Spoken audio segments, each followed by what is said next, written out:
Like I was kind of trying to protect myself and protect my heart.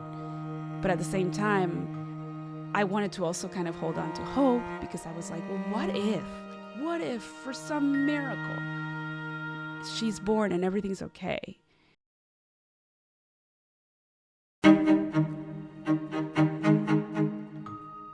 Welcome to the Unaparent podcast, the place that delivers deeply human stories about the unapparent truths of parenting. My name is Katia Reguero Lindor, and I am your host. Join us as we debunk myths surrounding parenthood and provide an empathetic, judgment-free space for parents and parents to be. We hope you enjoy the show.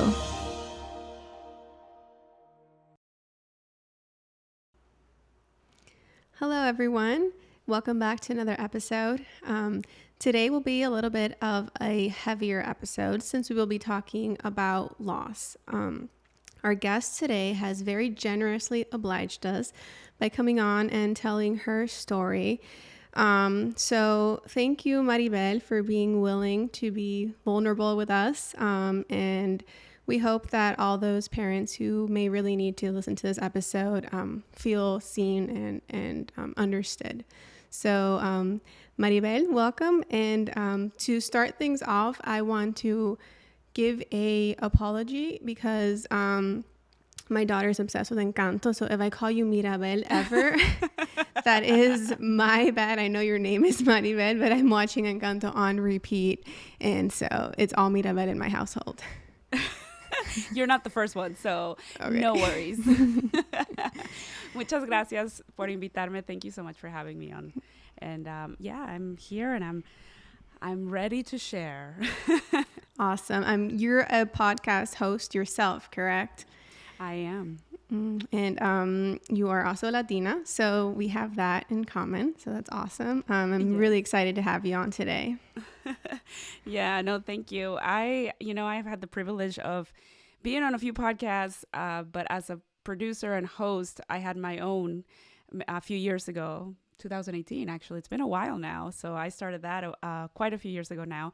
And then that led me down this whole path of producing and helping other people with their podcasts. And somehow I ended up being graced with joining the company of some amazing people at the Pulso podcast. So I do want to give them a shout out because that's where I am now. So, and if you guys haven't heard it, Pulso is an amazing podcast. I really highly recommend it. I've enjoyed all the episodes I've heard. So yes, thank you.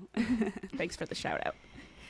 So Maribel, as I said in the intro, you can give us an account of personal loss that you've experienced. And I know it's a very delicate topic and it's probably hard to talk about. So again, I'm really grateful for you to be willing to come on and talk about it.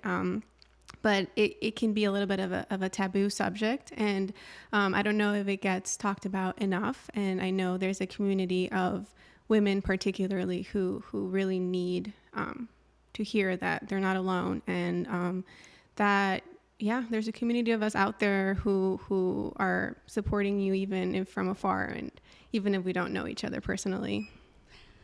Well, thank you. It is hard to talk about. I think sometimes it's harder than others. It just depends on the time of day, on the time of year. It's like certain things have to align, right? Sometimes for us to talk about these things. And I'm always pretty open about my life experiences with people, especially with my friends and family.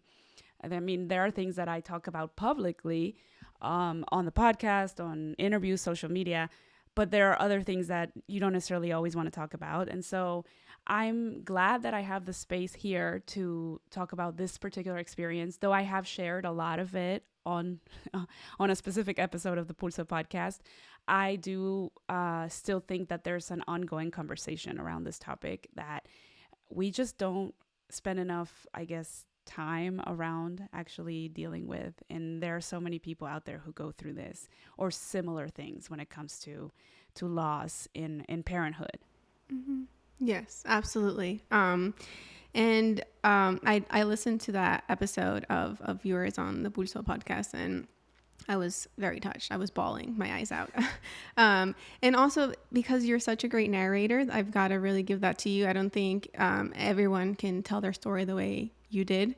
So that is amazing on your part. Not just being open to telling it, but the way you told it.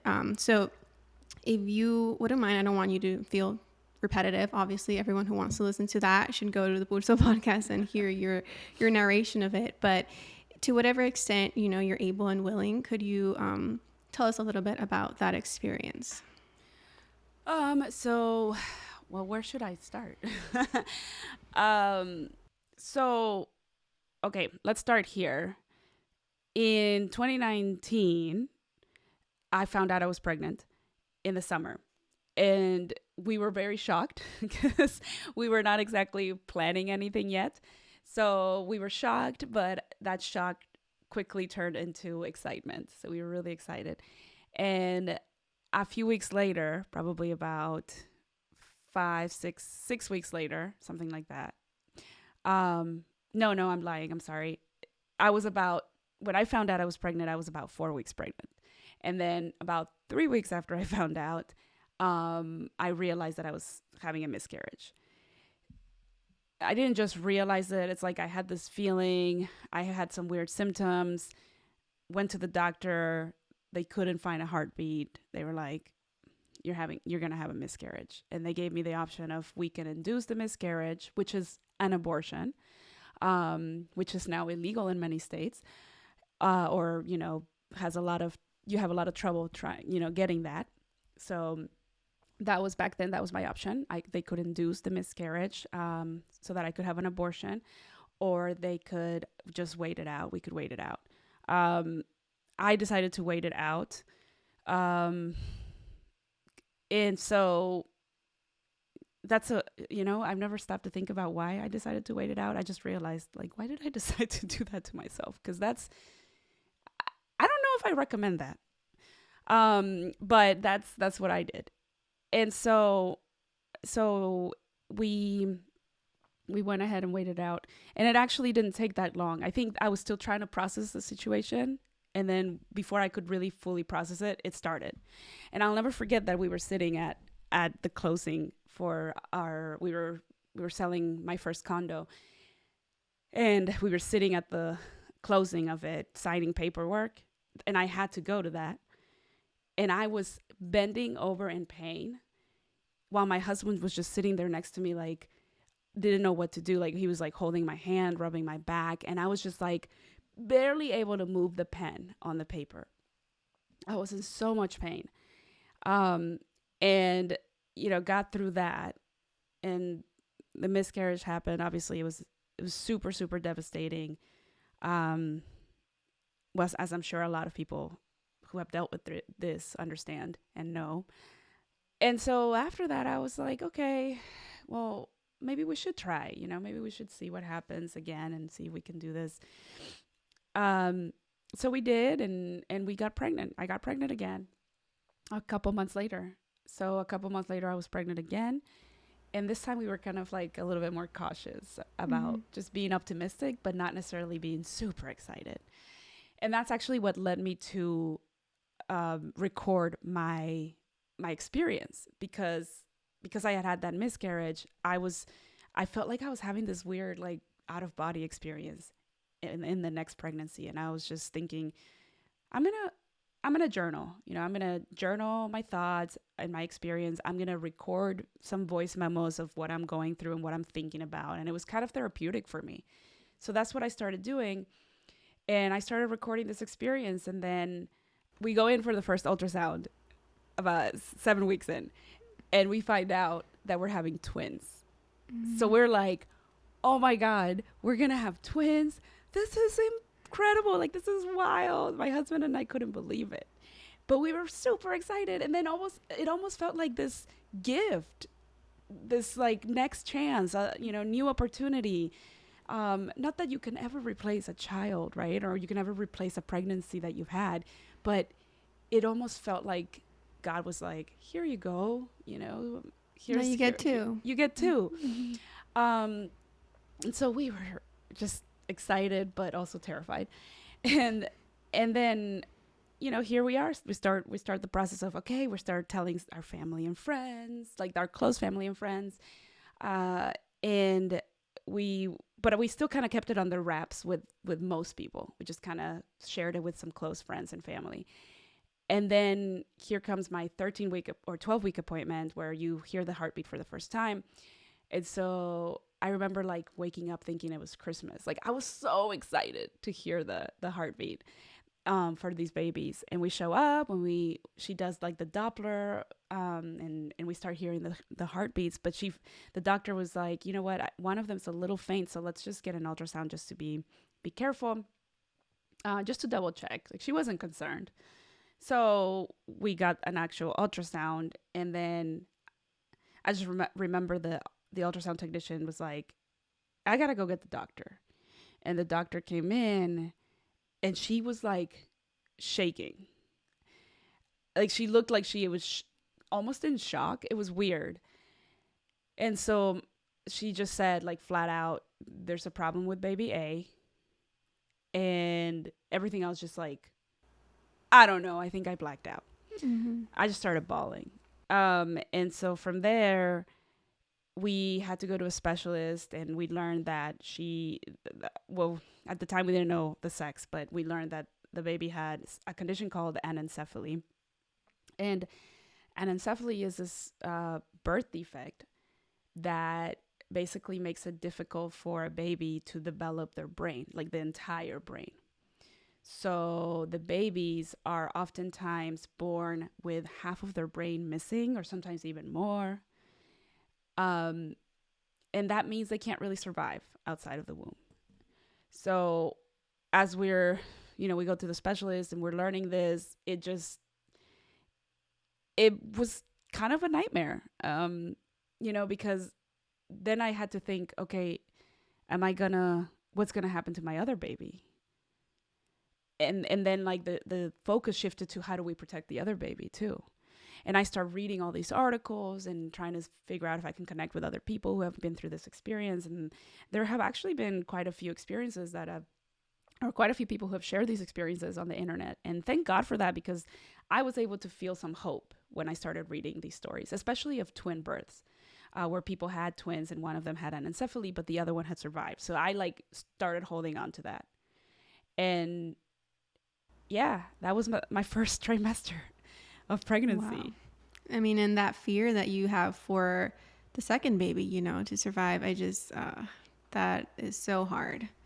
And so you carried on. So you knew from pretty much the beginning that one of the babies already was probably not going to survive. Yeah, I did. So then the rest of your pregnancy, I'm sure, was extremely stressful, more so than regular pregnancies are.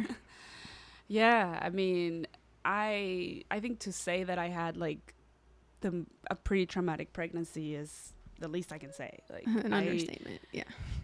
Yeah, it's an understatement. You're right. I thought that, I don't know. I always kind of looked at myself as this person that nothing crazily out of the ordinary really ever happened to. Like I always felt like I was pretty lucky. I lived a pretty good, healthy, normal, quote unquote life. Like I don't know, like I just always felt like those were things that would never happen to me, like those kinds of things, and it did. And so I think I went into protection mode. Like I started to compartmentalize and just kind of focused on my son, because by then we had found out that he was a boy. We still didn't know 100% what baby A was as far as sex.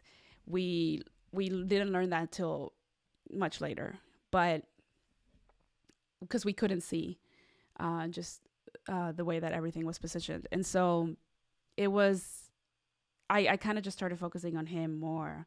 But then I had these moments of like guilt, because I felt like I was connecting with my son, but I wasn't connecting with her. But I don't know, like I didn't know what to do, because I was like, well, how do I protect like I was kind of trying to protect myself and protect my heart. But at the same time, I wanted to also kind of hold on to hope, because I was like, well, what if for some miracle she's born and everything's okay?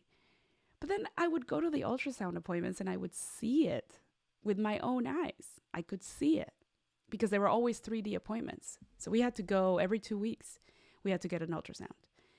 And every 2 weeks I saw it. But there were people around me, my mom was one of them, who still kind of held on to hope and wanted me to hold on to hope. And I had to almost explain, like one time I had to tell my mom, you don't understand. I've seen it. I don't like, this isn't helping me. I don't want to hold on to hope. I wish it wasn't happening, period. But I can't pretend like it's not happening. Right. So for you, in that moment, what was the best support you had?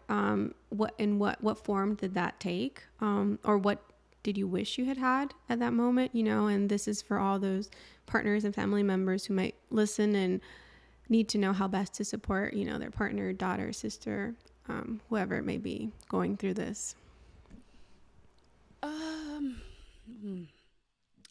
Well, I mean, I had so many people who supported me. My friends, my family, my husband, even strangers, honestly, on the internet, who, because I started posting inside a group where other parents have been through similar experiences, and just the words of support were helpful, advice. So I would say community was one of the biggest things for me, like just being able to go somewhere safe that I could talk about what was going on and other people could understand what I was going through. That was big. Because no matter how much your family, your friends love you, if they're not going through it or they've never been through it, they cannot understand it.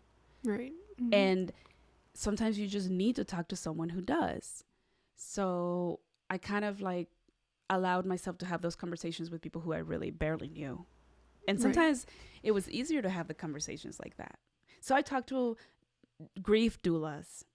I talked to nurses. I talked to, like I said, strangers on the internet, my therapist, and my regular doula, because we did get a doula. And those people were very influential in the way that I kind of dealt with things.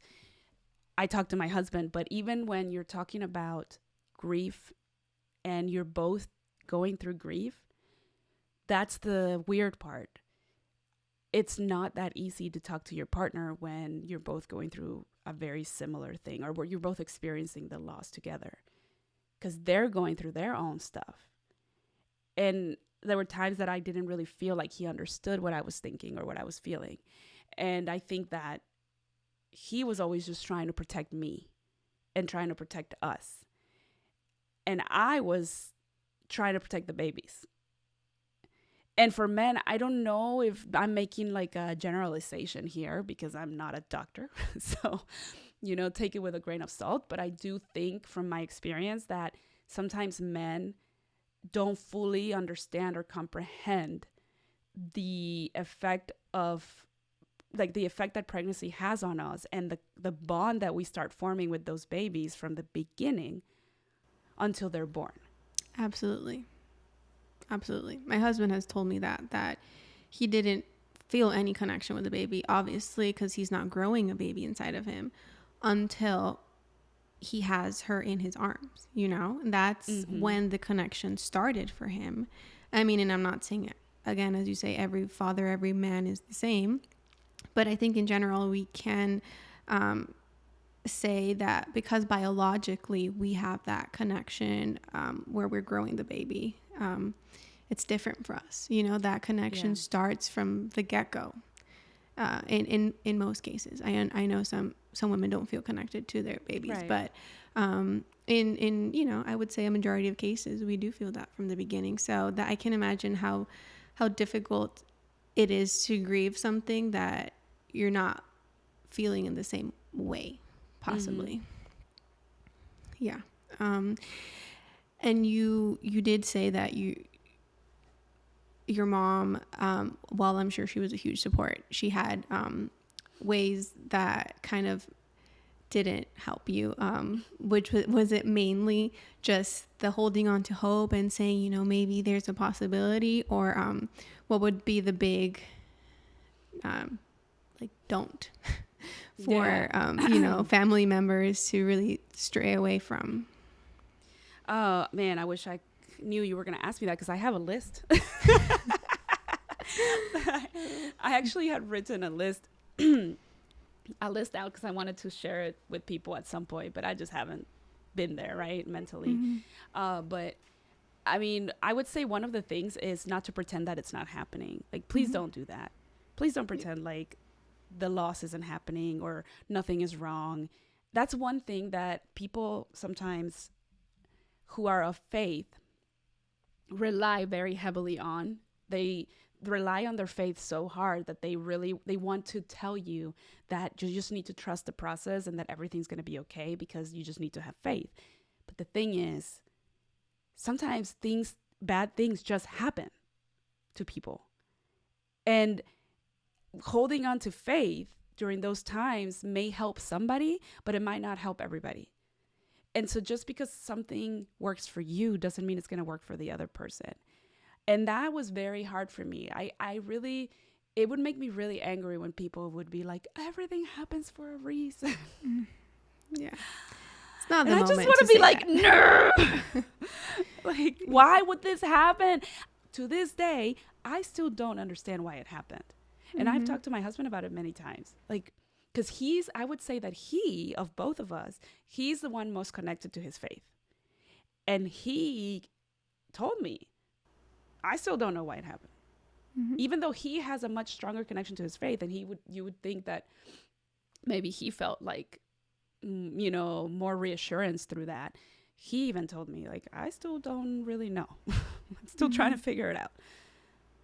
That's a really good point. I mean, I feel like it touches upon a lot of the support that people try to give us, you know, because maybe it's all they have, and it's maybe what they think is the most comforting thing to say.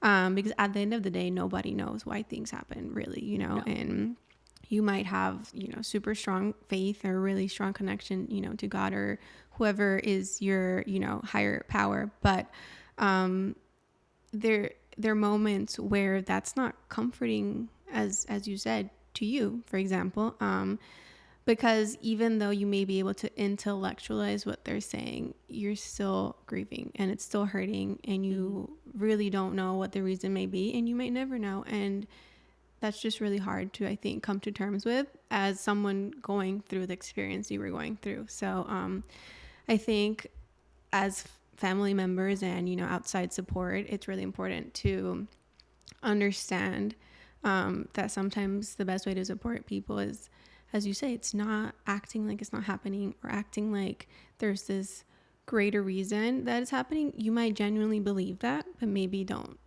express that to the person going through it. Yeah, I mean, I think that, like, my aunt said something one time when it comes to grieving and loss. She said something one time to me that kind of stuck with me, and we were so this was the day that my brother-in-law was dying. And it's another thing, like, over the last few years, we've kind of been through a lot of grief, including the loss of my grandmother just last year. So I remember when my brother-in-law was dying, he died so young, that she called and she said, I think we have to stop asking ourselves why and start asking for what. And that kind of stuck with me. And she said it in Spanish. So, you know, she was like, hay que dejar de preguntar por qué y preguntar para qué. And to me, that was powerful, because it was like, okay, so maybe it's not about asking, why is this happening to me? But maybe it's, what can I do with that grief? Or, you know, what can we do with this loss? And it is okay to just do nothing. Like, that's the other thing. We're so conditioned to always succeed and always stick it out and be strong and power survive through it. Yeah. Yeah, that we forget that sometimes it's okay not to. Like sometimes it's okay to just let things be and deal with them in your own way. And maybe sometimes that way doesn't mean what it, you know, the growth that happens with what you deal doesn't necessarily look like the growth that happens with other people or how other people deal with it. So I started looking at it from that angle a little bit, like for what? And because by trade and almost by nature, I'm a storyteller.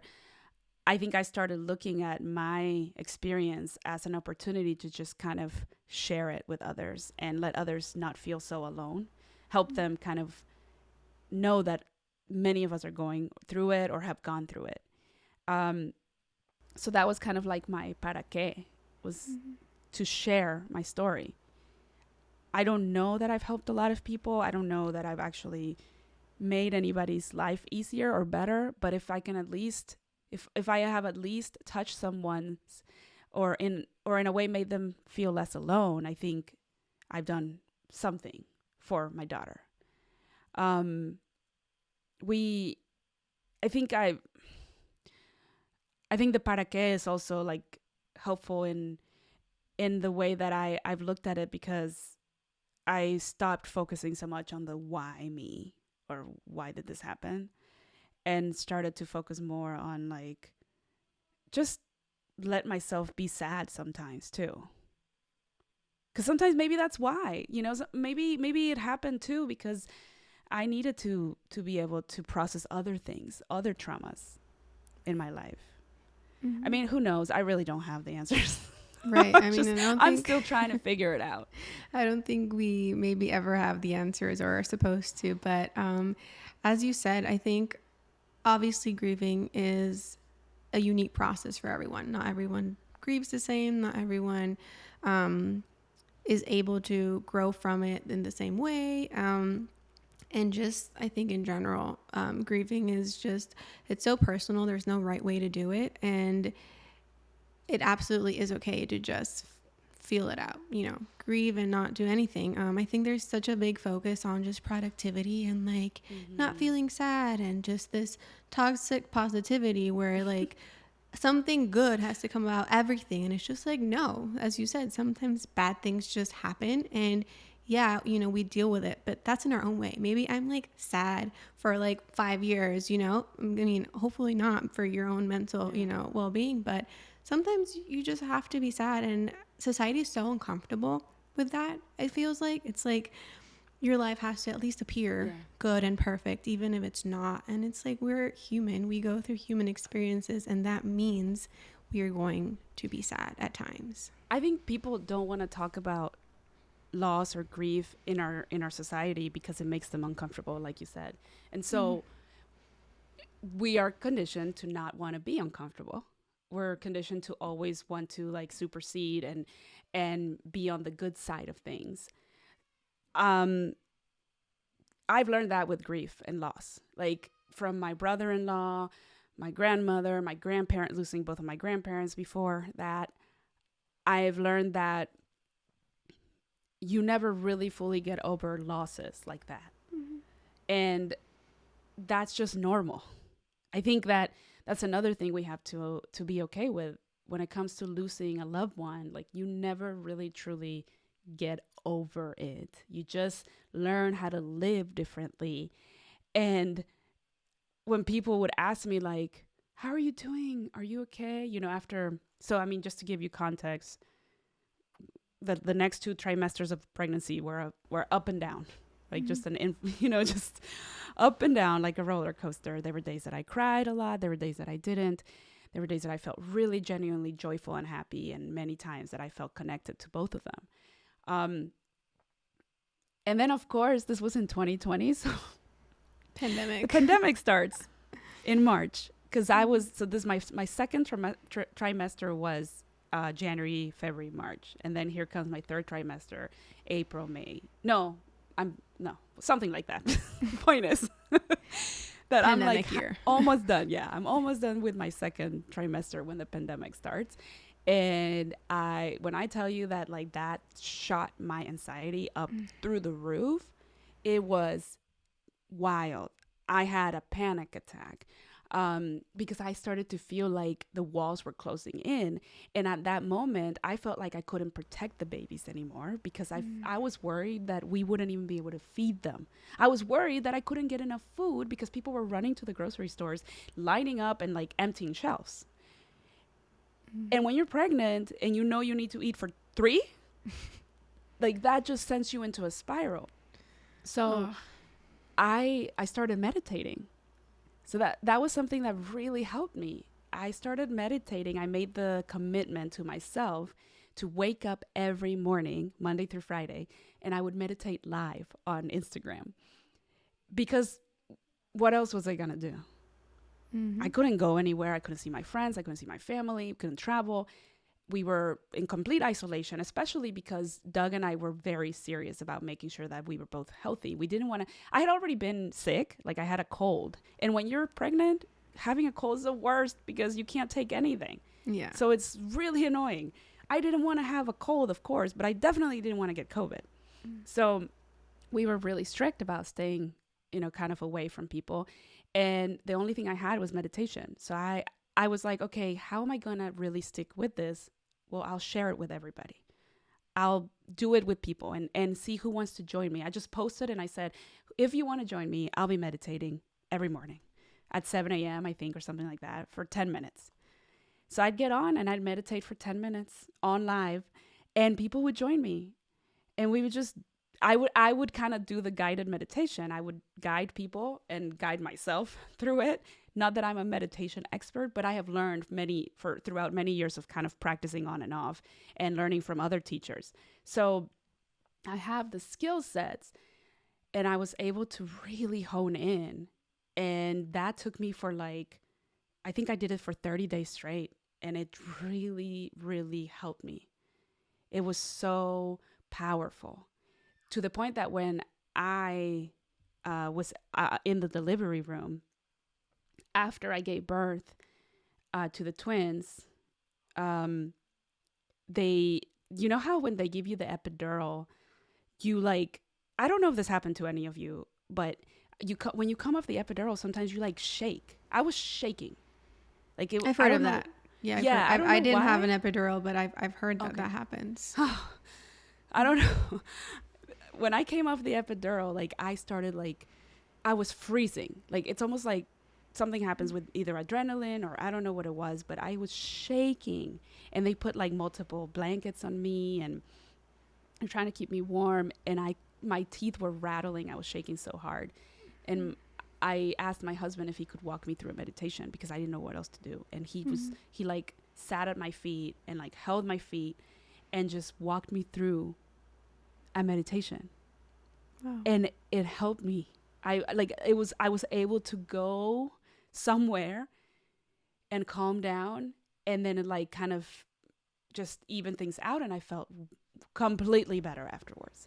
And I think what happened was this was right after my daughter passed away. So we named her Azul. And it was right after Azul had passed away. They took Renzi over to get weighed and measured and all that stuff. And while I was alone, I think I started processing things all of a sudden. I don't know what happened, but I went into almost shock. Yeah. And if it hadn't been for that meditation, I don't know how else I would have felt better in that moment. And so I can tell you that having practiced the meditation regularly for so long, for that time frame, was crucial in that moment after the delivery. Wow. I wish I had been following on Instagram back then. I would have joined you for those live meditations, even though 7 a.m. is a little early. But well, I'm trying to think if it was 7 a.m. I want to say it was 8 a.m. Because, before kids, when you could wake up at 8 a.m. Right. Yeah. I don't know what that's like anymore. But that sounds incredible, and it reminds me a little bit of how I practice a little bit hypnobirthing because I had a home birth. And so I knew that I was going to have a lot of pain. And so that was sort of me prepping my body to be able to go through the contractions and because your body expects the contractions and they shake, you shake inevitably. because every minute, you know, when those contractions are really high and strong and powerful, your body's in anticipation just starts shaking, and then the contractions come, and then you have relief for like 30 seconds and, you know, so forth. So not at all comparing, you know, the trauma that might have been part of that experience for you, having, you know, lost Azul, but just in general with physical pain, at least that's how my body like experiences pain. I throw up and I guess I shake. You know, Yeah. well, I'm first of all amazing that you were able to do a natural, I guess what they call natural at home birth. That's amazing. I didn't have that opportunity, nor did I want it, to be honest. It's not for everyone. Yeah, I'm kind of a chicken when it comes to pain. But you know, in my condition, they wanted me in the hospital. No doula would have taken me. No midwife would have taken me home. Yeah, no, for sure. In fact, I will say this. So when we're talking about grief and loss, specifically, and when we're talking about loss, the society is not necessarily equipped to deal with it, but neither is the medical system. And that was my experience as well, where we had so many issues trying to be understood by our facilitators, by our care providers, as to why we wanted things to happen a certain way. So, for example, I got a doula, and I had to fight the hospital to let me bring my doula. Now, to be fair, it's because of COVID, because I gave birth during the pandemic, and they were not allowing more than one person to accompany you. So I had to write letters, make phone calls, beg, and to the credit of the hospital at St. Joseph's, they allowed her to be there. My doctor, I had to change OBGYNs. So I was with one practice, and about 6 months into my pregnancy, we decided to go with a different doctor, because the practice that I was with, they couldn't guarantee that my doctor would be the one delivering or helping me through the delivery. I had already talked to them that I wanted to do a vaginal birth. I did not want to go into a C-section.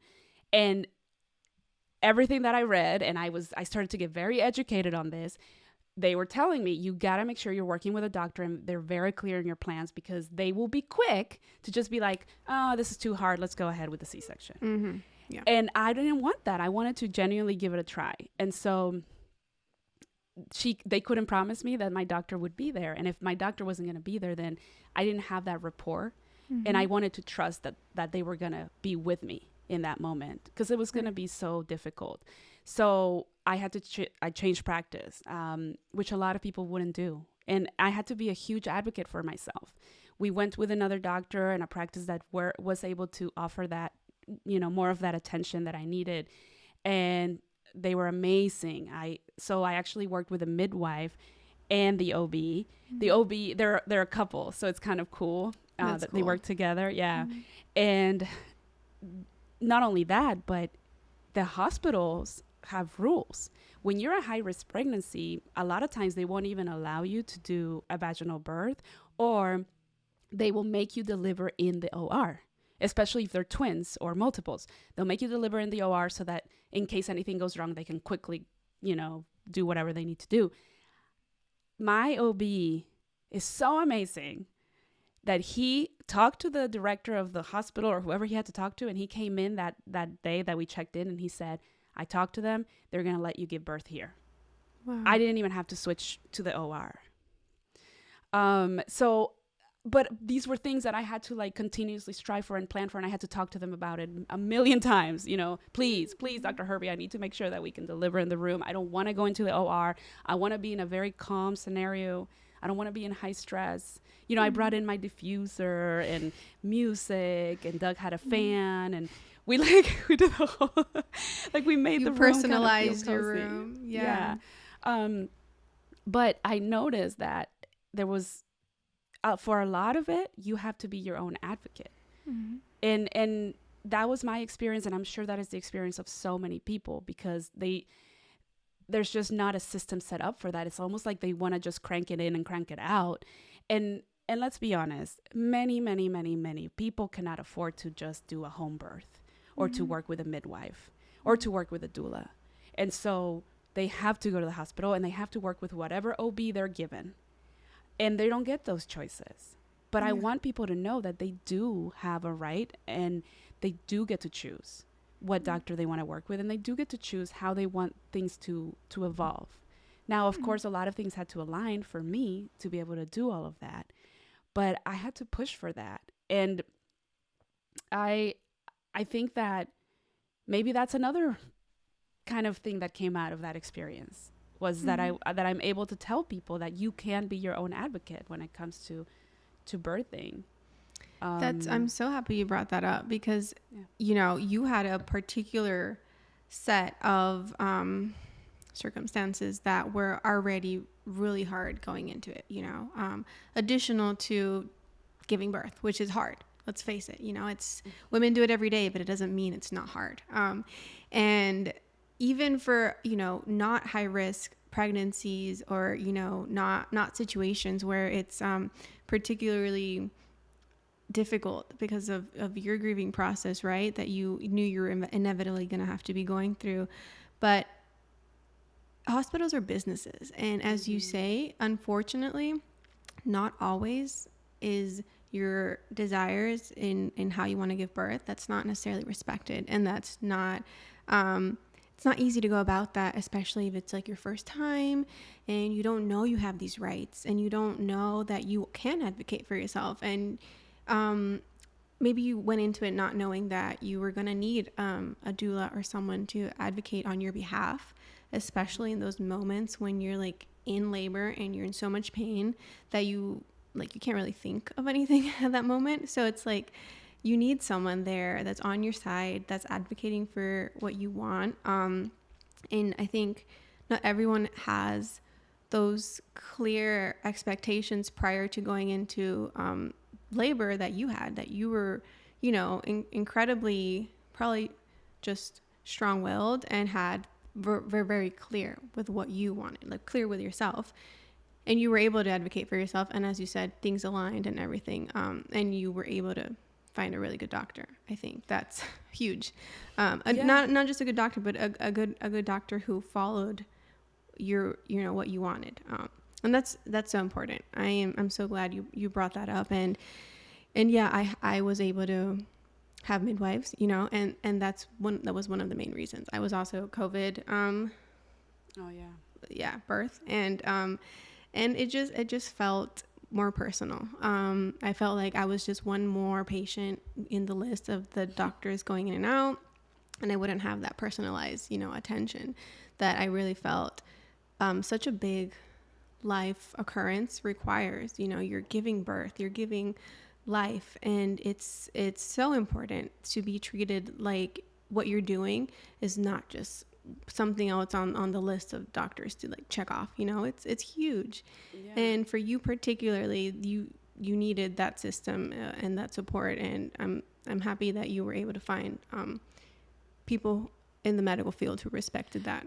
And learning that is such a journey, because you have to really do your research, because no one's out here educating you. And so I had to do so much reading and talking to people and getting second opinions. I even had a conversation with another OB that was a friend of a friend, because I wanted to know, like, is it true that you are just automatically supposed to have a C-section when you have multiples?